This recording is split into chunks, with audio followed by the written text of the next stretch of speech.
ou non, volontairement ou involontairement, consciemment ou inconsciemment.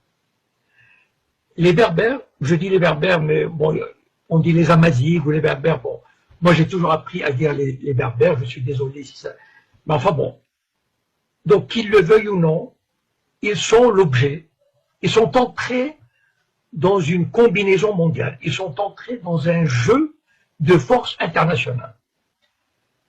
Il y a des forces étrangères, et je vais les citer, c'est le Mossad, en premier lieu le Mossad, avec des services secrets espagnols, français, mais en premier lieu le Mossad, qui a intérêt à semer le trouble, la discorde et la division.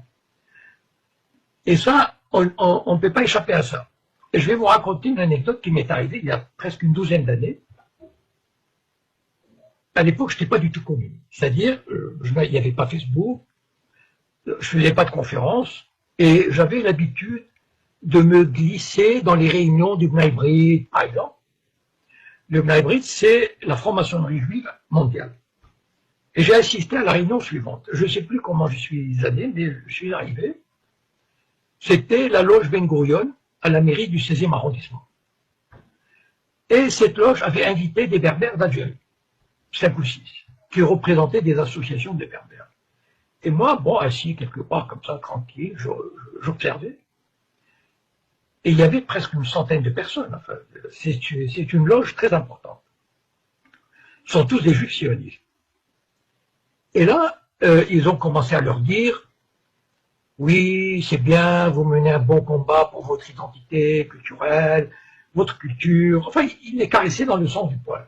Et petit à petit, ils les ont amenés, et moi j'admirais leur savoir-faire, parce que franchement, au bout d'une heure, ils les ont amenés, ils leur ont fait croire que leur combat identitaire, leur combat culturel, était le même que celui des Juifs qui se battaient et des Israéliens qui se battaient, qui sont battus pour sauvegarder leur identité et qu'ils allaient leur apporter leur aide, etc.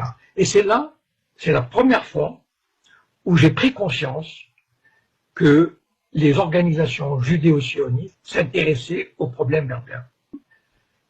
Et il est vrai, je voudrais dire ceci, juste ceci aux Berbères, juste qu'ils prennent conscience, voilà, de ce fait. Mais ayez juste à l'esprit ceci, qu'il y a des forces extérieures qui vous font miroiter des choses. Voilà. C'est-à-dire, il y a des agents du Mossad qui vont voir des Amazighs, qui vont leur dire « Mais vos grands-parents étaient juifs, vous pouvez avoir une bourse pour Israël. En fait, vous ne vous appelez pas, je ne sais pas quoi, mais vous appelez Jacob ou Lévi, enfin, je ne sais pas, voilà. » Et ça marche pour certains. Petit à petit, ils sèment le trouble. Et certains Amazighs, certains Berbères pensent trouver un appui, pensent trouver, comment dire, une voie de sortie d'une exploitation ou d'un colonialisme qui se trouverait à Rabat ou à Alger. Moi, je voudrais juste, comment dire, je n'ai pas du tout à vous dire comment il faut faire, de quelle manière il faut se battre, quelles sont les revendications que vous pouvez demander, etc. C'est pas mon rôle. Voilà, mon rôle, c'est, moi qui ai un peu d'expérience, qui ai une petite vision comme ça, de vous éclairer sur les dessous des cartes. Voilà, sur les tenants et les aboutissants. Ne vous faites jamais d'illusions sur le Mossad et sur les sionistes. Ils détestent tout le monde. Ils détestent les Arabes, ils détestent les Berbères, ils détestent les musulmans, ils méprisent les Arabes, les Berbères et tous ces peuples du tiers-monde. Donc, ne vous faites pas d'illusions. Les sionistes vous mèneront par le bout du nez.